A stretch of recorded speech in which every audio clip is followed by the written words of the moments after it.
The final countdown. Do-ba-do-do. Do-ba-do-do-do-do. This is Professor Tatum with the final lecture for History 1302. Let's get it going. Here we're looking at the political switch, political polarization, and how to cope with it. As always, we'll start with a bit of context. Then we're going to look at increasing government action and some cracks within the Democratic Party that'll lead to what we refer to as the political switch, where the parties kind of change agendas. So you may recall we started the semester with a very conservative Democratic Party and a more liberal, active Republican Party. And we're going to see how some cracks within the Democratic Party led that to switch, as well as some conservative frustrations within the Democratic Party and shifting party loyalties. So basically, what we're looking at here is how these splits of the Democratic Party have led to the party to change over time and led us to have a more overall conservative Republican Party and more of a Democratic Party that's aligned with liberalism. We're also going to look at how that's been fueled by and led to an extreme amount of what we refer to as political polarization, which has created a bunch of very restricting little boxes. We'll see what we can maybe do about dealing with some of those little boxes. So, to make sense of this all, I think the best thing to do will be to trace the history of the Democratic Party. By looking at the history of the Democratic Party, we can really understand how it changed over time and see how its ideology shifted to become more liberal, and in turn, how the Republican Party wound up being more appealing to more conservatives. The origins of the Democratic Party. The party was co founded by President Andrew Jackson, and he claimed that the goal of this party was to reduce government power and corruption. Right? He wanted to give more power to the people. And by this standard, he considered himself to be the people's president. Well, in reality, Jackson had a very active presidency. He overpowered states' rights in many cases, challenging things like the separation of power between the, for example, during his presidency, the Supreme Court made a ruling against the removal of the Cherokee people from the state of Georgia. And he said, okay, well, the Supreme Court made their ruling. Now let them enforce it. There was also wide scale political corruption throughout his presidency, where he was given handouts to his supporters and being very active in that regard as well. But despite all this, he would continue to champion, in theory, this idea of limited government, all right, especially limited federal government power and putting more power in the hands of the people in the states. And this became a key kind of facet, a key characteristic of the early Democratic Party. And these ideas of limited government within the Democratic Party were further reinforced by the Civil War, Reconstruction, and Redemption. So, pretty much where we started our class. By the start of the Civil War, it was the Democratic Party who had dominated the South, and all the Southern states who left the Union did so under the leadership of the Southern Democratic Party. And many of them claimed that the Civil War was a battle over states' rights. Remember, we kind of grappled with this suggestion in one of our earliest lectures, and I suggested, yes, the Civil War absolutely was a war of states' rights. But states' rights to what? The concern here was about slavery, okay? States wanted the rights to have slavery, did not want the federal government to be limiting where slavery could and could not exist. But we do need to understand there is this very legitimate basis of states wanting one thing, the federal government wanting something different, and there's this kind of contest for power there that led a lot of Southern Democrats who were key politicians in these Southern states to oppose active government even more than before. During Reconstruction, this opposition toward active government within the Democratic Party was very heavily reinforced. So remember, under the Reconstruction Acts, the South was placed under military rule, and the former Confederate leaders were barred from political participation. Remember, they were unable to serve in office, but at the same time, they were seeing African Americans, who they had traditionally subordinated and enslaved, gaining all kinds of civil rights and political rights with things like the Reconstruction Amendments that not only ended slavery, but granted citizenship to all people born or naturalized in the United States, regardless of race. Same thing with voting rights. All adult men, regardless of race, were given that right to vote. And so a lot of these traditional Southern Democrats really resented the fact that while they were being barred from political participation, those who they had subordinated were being given these political rights. All right. And this greatly increased the Democratic Party's opposition toward active government, both from those living through it in the South and those in other parts of the country who sided with them politically. Then remember, Reconstruction was essentially reversed with that process of redemption.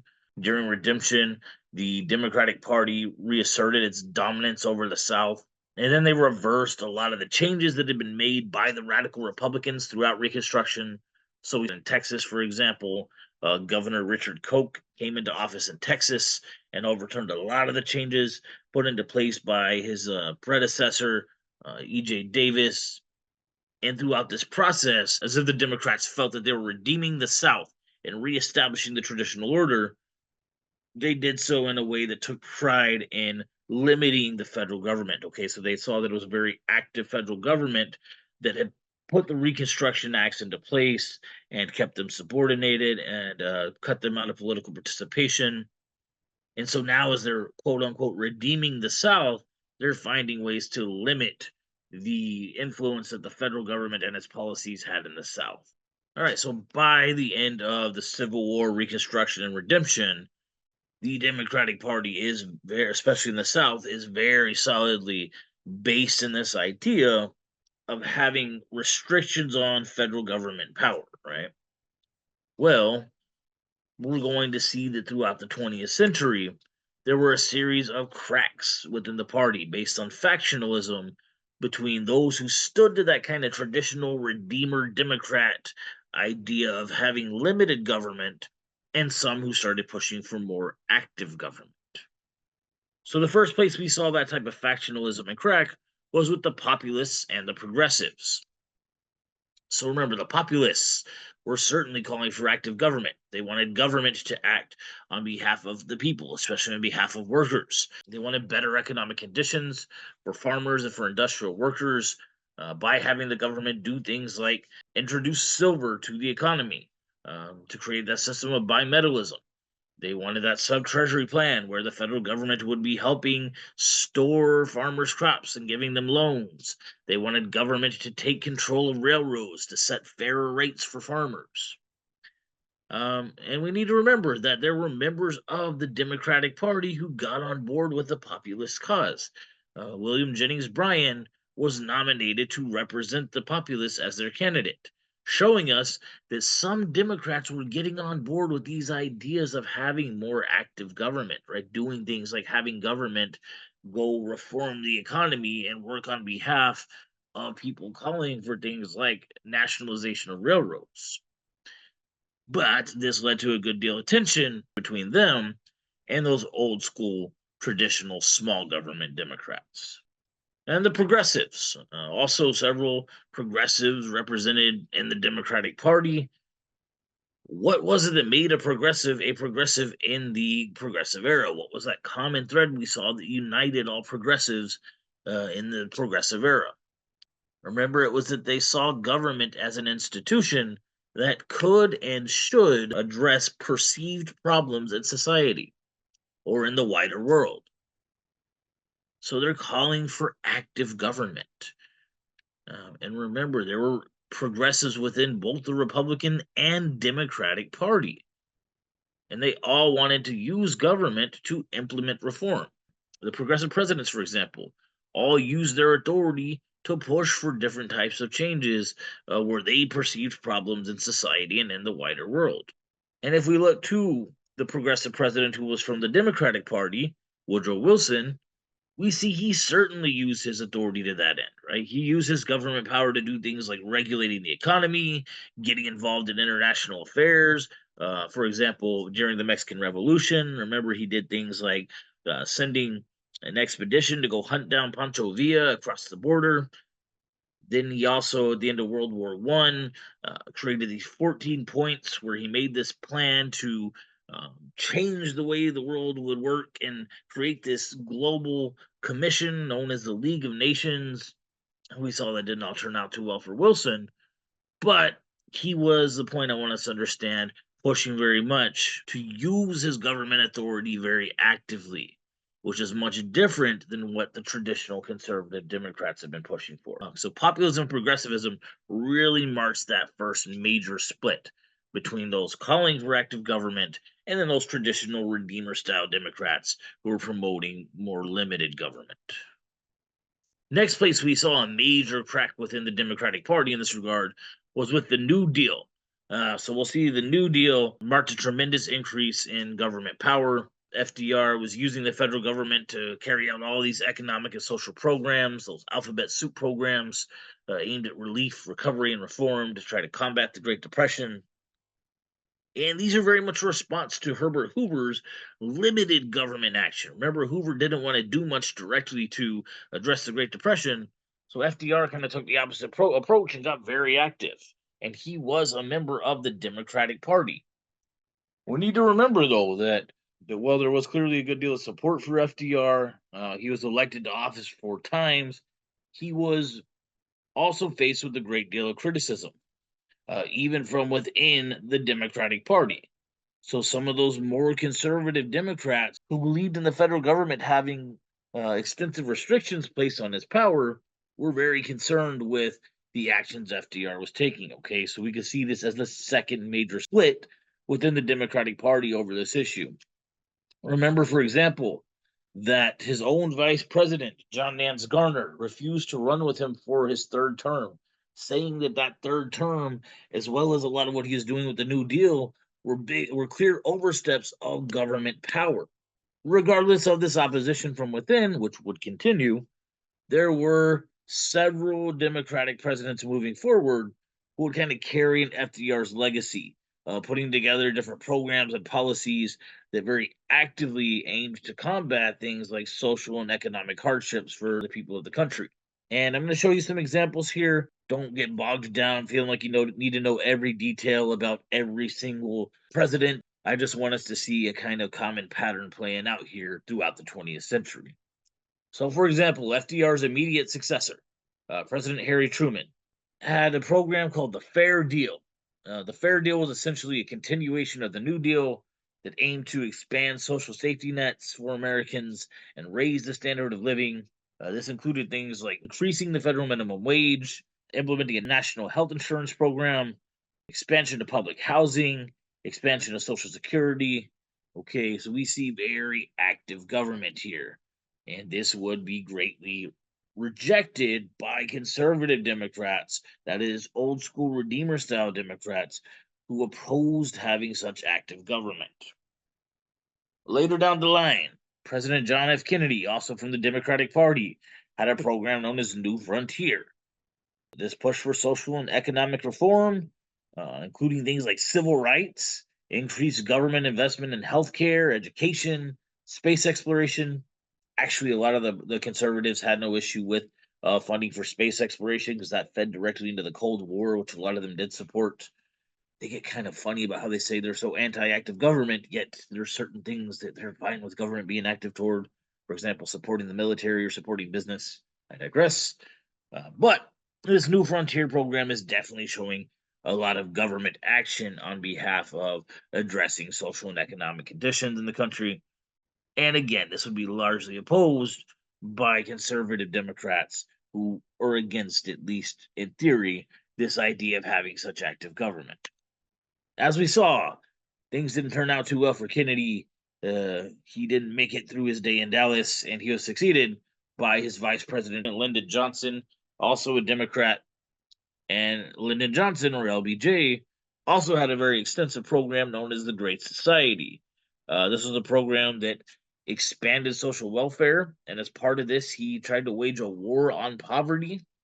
This included implementing programs like Medicare, which is federal medical insurance for the elderly, and Medicaid, which is medical insurance for the poor. All this is requiring him to very actively use his position in government, and it was strongly resisted by traditional conservative small government Democrats. So we see here that the New Deal, as well as Democratic presidents kind of following in the legacy of the New Deal by implementing similar types of programs, are causing a second split within the Democratic Party. But the third and biggest major split within the Democratic Party was some Democrats began wanting to actively use their authority to push for civil rights, while old school traditional conservative Redeemer Democrats greatly oppose using federal government to do anything like civil rights. Because remember, the last time they saw the federal government actively pushing civil rights was during Reconstruction, when a lot of Democrats were barred from political participation, and those who they had aimed to subordinate within their society were given political rights. All right. So, in terms of civil rights, President John F. Kennedy, remember, who was a Democrat, had some big plans for civil rights, but again, he didn't make it through his day in Dallas. But his successor, LBJ, did carry through with a lot of his plans for civil rights, using extensive government action to do things like help oversee the 1964 Civil Rights Act and the passage of the 24th Amendment and the 1965 Voting Rights Act, 1968 Civil Rights Act the Fair Housing Act, all of which we've looked at in previous lectures. However, a lot of conservative Democrats rejected this active government towards civil rights. There was a faction of Southern Democrats referred to as Dixiecrats who took a very prominent stance against using federal government authority to implement civil rights. And to that end, they claimed to be championing states' rights. But again, just like we did during the Civil War, we had to ask, okay, states' rights to what? States' rights to segregate people racially, states' rights to keep minorities from having fair access to better public accommodations. You get the picture. But what we're seeing here once again is this major split within the Democratic Party between people like the Dixiecrats who champion the old school Redeemer style small government, limited federal government, and people like LBJ who are pushing for the federal government to get more actively involved with these certain issues. And as there was all these splits within the Democratic Party throughout the 20th century, starting with the populists and progressives, getting a little further amplified with FDR and the New Deal, and then further Democratic presidents implementing similar programs to the New Deal, and then definitely further amplified by the civil rights movement and conflicting views on what role the federal government should play within civil rights and the decisions of civil rights. There was a great deal of frustration growing within the conservative members of the Democratic Party. This was further amplified after World War II during the Cold War with the rise of what was referred to as the New Left. Okay, so the New Left is this collective term that refers to both these politicians who are using more active government and all of those social and political movements that we saw and cultural movements that rose out of the Cold War in response to the growing frustration during the Cold War. Things like the civil rights movement, the gay rights movement, the counterculture, and then later punk rock. All these are considered to be part of the new left. Okay, so this perceived threat to traditional American culture. So a lot of these conservatives are seeing their traditional culture is under attack. And there's definitely a religious element to this as well. There's a lot of evangelical Christians who are part of this conservative movement who are concerned with how this was all impacting their morality. All right. And they definitely also saw threats to their idea of the traditional nuclear family. And they wanted to stand together to try to resist what they perceived here as a threat. Again, for some of us, this requires a bit of empathy, even not sympathy, but we certainly do need to understand this perspective here, whether or not we agree with it. So, as there was frustration growing within the conservative faction of the Democratic Party, many of those Democrats began seeking refuge elsewhere. They began looking for other places to channel their politics. And the other major political party, as we know, that they really had a chance to look to was the Republican Party. Gradually, throughout the later years of the 20th century, after World War II, there were some appeals to these conservative Democrats within the Republican Party. So let's examine some of them and see what about them appealed to conservatives and what about them maybe turned a lot of conservatives off. The first Republican president to really have a major appeal to a large number of conservative Democrats was President Dwight, or Ike as he was known, Eisenhower. Conservatives liked the fact that he was an army general. Okay, definitely represented in that regard kind of traditional American values. However, overall, he was fairly moderate, not extremely conservative. That turned a lot of conservatives off. A lot of people also really didn't like the fact that he used his authority in the federal government to enforce civil rights legislation. So, for example, remember, he's the one who had called in federal troops to protect the Little Rock Nine and escort them in and out of the campus as they were facing pushback from racist mobs. Next Republican president that a lot of conservatives found pretty appealing was Richard Nixon. Nixon was always claimed to be about law and order and instilling traditional values. Kind of always cracks me up that Nixon claimed to be about law and order because he was, as we saw, kind of in all kinds of scandals. But overall, he was fairly moderate. Again, not extremely conservative. And some people even considered him to be soft on communism. So he kind of helped ease the tensions of the Cold War for a while. So, for example, he established for the first time uh, a relationship between the U.S. and communist China. He also saw through the SALT talks with the USSR. Remember, those were the strategic arms limitation talks where both sides agreed to limit how many nuclear weapons they were creating to try to ease the tensions of the Cold War. And as I suggested, while he was claiming to be all about law and order, he was involved in several scandals, which a lot of conservatives really questioned. But despite very clearly having evidence linking him to all kinds of scandals, he constantly claimed that he was not a crook. Yeah. Okay, bro. Whatever you say. And another Republican president that appealed to a lot of conservatives in the Democratic Party was Gerald Ford. So again, he was a military veteran, traditional values there. They really liked that. He was also fiscally conservative, meaning he advocated limited federal spending. Definitely something a lot of conservative Democrats were in favor of. However, once again, he's not as extremely conservative as they like to see. He's willing to work with the other side as necessary, fairly moderate. And he also got a lot of mixed response when pretty quickly after coming into office, he pardoned Richard Nixon for the crimes linked to the Watergate scandal. Some conservatives saw that as okay, he's taking care of one of his own, he's doing what he has to do. But others saw that as something that was a little sketchy and perhaps an abuse of government power. But where a substantial number of Democrats really saw a lot of appeal within the Republican Party for the first time was with President Ronald Reagan. So Reagan himself had been a Democrat. And when he was asked why he switched to the Republican Party, he said, I didn't leave the Democratic Party. The Democratic Party left me. And that's how a lot of these conservative Democrats were feeling. They felt as if the party had kind of stopped representing their values and started standing for something different than what they believed politically. So they really liked that this guy represented them in that regard. He also was very fiscally conservative. He championed what has become known as Reaganomics, which is essentially just trickle down economics.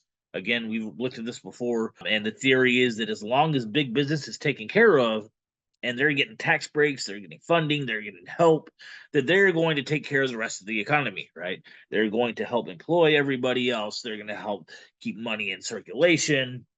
Well, remember the purpose of a business is to make a profit, right? And if they can do so by investing in some things that allow them to get involved in sketchy practices, if they're able to do so by cutting out all of their competition and having a stranglehold over the economy, if they're able to do so by laying as many people off as possible, either by outsourcing jobs to sweatshops overseas or by replacing workers with technology or by de-skilling labor. They're going to do all those things, right? Because that's what's going to make them the most profit. They're not necessarily concerned with the well-being of the rest of the economy, let alone the rest of the nation, especially for the good of workers themselves. But regardless, This was Reagan's plan: take care of business, have government not actively supporting lower level workers, only taking care of business. That appealed to traditional conservative Democrats. They also liked that he definitely stood against perceived threats to American culture by waging a war on drugs. So President Nixon had actually started this war on drugs, but Reagan greatly expanded it and definitely championed it. And this has absolutely contributed to the U.S. having the highest prison population in the world, which is pretty disturbing for being a nation that claims to be about advocating liberty and justice for all. Well, if justice means taking people who could very well benefit from receiving treatment and instead placing them in a criminal environment surrounded by other criminals where they kind of have to adopt a criminal mentality to survive, and in turn making them more likely to go out committing more crimes moving forward, sure, okay. I digress. A lot of critiques there on the war on drugs, but conservative Democrats really liked that Reagan, uh, um, following in Nixon's footsteps, really took off with this war on drugs because, again, they saw it as combating the threats that they perceived to their traditional American values as well as Christian values. He very much advocated. Yeah. So, really, starting with Reagan is where we see substantial numbers of conservative Democrats within the Democratic Party begin shifting loyalties over to the Republican Party. All right. And as a result, here we gradually see the Republican Party by the later years of the 20th century and into the early 21st century becoming the party that was defined by conservatism, whereas the Democratic Party has become more of a party defined by liberalism. Now, both of these parties are very heavily engaged in neoliberalism, which essentially refers to government very actively supporting the wealthy at the expense of everyone else. Don't have a lot of time to get too into that. Maybe I will in a future semester or a future video. But regardless, we now have a Republican Party that, at least in theory, is very conservative, whereas the Democratic Party, at least in theory, is very liberal. But what I really want us to understand, if you haven't been paying any attention up to this point in the lecture, if you've been lost, that's okay. This is what I really need you to get here. Is this political switch, which refers to the changing nature of the political parties we just saw play out throughout the 20th century there, was both a product and producer of extreme division among Americans. All right, this was all a product and producer of what's referred to as political polarization. So, political polarization, put very simply, is grouping individuals, organizations, or ideas into opposing categories based on oversimplified political assumptions. Okay. And this is certainly a characteristic of the 21st century. We have absolutely oversimplified our assumed ideological differences based on which end of the political spectrum we are assumed to stand in or expected to stand in. And really, what we've seen in the 21st century is people confining themselves to these little boxes, okay? Placing ourselves and others in little boxes. So, for example, here, you'll see these two signs, photographs of, these are both pictures of people's yards that I took. Yes, I just took random pictures of people's yards. I do that sometime. I'm a photographer. But these two people live right across the street from each other. And I think this is just hilarious because either one of two things most likely happened here.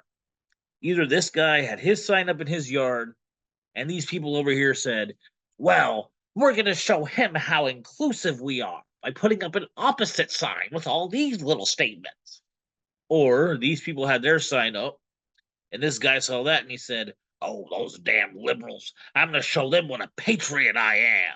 Right? And he put up all his little bullshit, oversimplified slogans here. But what I guarantee you guys is there are individuals in either of these households who hold some of each of these beliefs. And that is okay. All right. We get so caught up in it. If we believe one of these things here, then we must believe them all. And if we believe all of those, we can't possibly believe any of these other things here. All right. Or vice versa. And we see that's how we start creating little boxes that we can find ourselves in others too. We think, okay, if I believe this, I must believe that. If that guy believes this, then he must also believe that, and he must fit within this little box. Okay, he supports the troops. well, he must be a racist and he must think that smoking weed is a sin and that this and that and this and that. All he said is he supports the and troops, okay? Or if somebody says Black Lives Matter, okay, then they must be a damn commie who hates the United States and everything it's ever stood for. They don't believe in democracy. Bro, what the are we doing here? We're creating this unnecessary level of division that has caused common people to hate one another. And I think this fits within that concept I was discussing of neoliberalism, where as much as we sit here tearing each other up, the people on the top are doing just fine either way. Okay. At the end of the day, if one of these people here needs help, say they're stuck across town and they need somebody to go in and feed their pet or to water their yard or whatever, what they're gonna call on Trump or Harris to come take care of them? You think they're really gonna give? No. You call on your neighbors, your friends, your family members. We're here to help each other. So let's help each other and stop playing these stupid little games and dividing each other into these little boxes. Now, please don't misunderstand me here. I'm not saying we should not have political beliefs or even political passions. That is absolutely a part of being a member of a democratic society. And we certainly should question the agendas of certain individuals at the top. But I think we should question all of them. Make sure that we're not allowing our political beliefs to cause us to confine ourselves to little boxes or to oversimplify our perceptions of other people, and definitely not allow them to cause us to divide ourselves among one another and hate each other. Okay.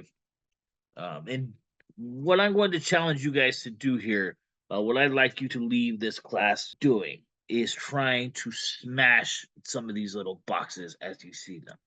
Start with your own box, and lead by example there. And you'll see as you try to help people out there smash their boxes, a lot of people are so set in their own ways that they refuse. And, once it gets to a certain point, don't waste your breath, don't waste your time. Lead by example, okay?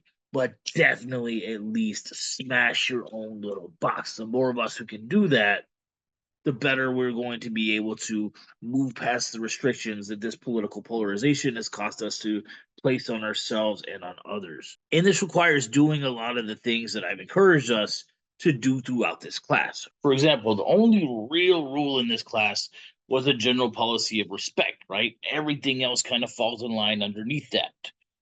And I'd like to encourage you guys to always carry yourselves with respect, all right? Respect people you encounter, but also respect yourself. Okay. And that also, in some cases, may involve respecting yourself enough that if somebody's so stuck in their little box that they're going to disrespect you for breaking beyond your own little box or do something that perhaps conflicts with some of your values or somebody's intentionally putting you down, you need to respect yourself enough to be able to do whatever you need to do to stand up for yourself in that moment, right? So this requires embracing complexity, looking beyond just good and bad, black and white, etc., and recognizing the nuanced nature of complex ideas. This absolutely requires practicing empathy even when we don't have sympathy. Okay, we need to consider other people's perspectives and experiences, how they come to the conclusion they have without necessarily agreeing with them. Okay. We also definitely need to be using our critical thinking, not just thinking, okay, well, I believe this one thing and I see that other people who believe this thing claim to believe all these other things, so I need to go put myself in that box. No, it's okay to support gun rights and the LGBTQ movement. Okay, it's okay to believe in traditional family values, but also think that women have the right to have an abortion if they find it necessary for their own good. Use your head. Think beyond the little boxes. Most importantly, guys, identify what you truly value. And this is a process. This is something we need to constantly be reflecting on. What is it that we truly care about? What matters most to us?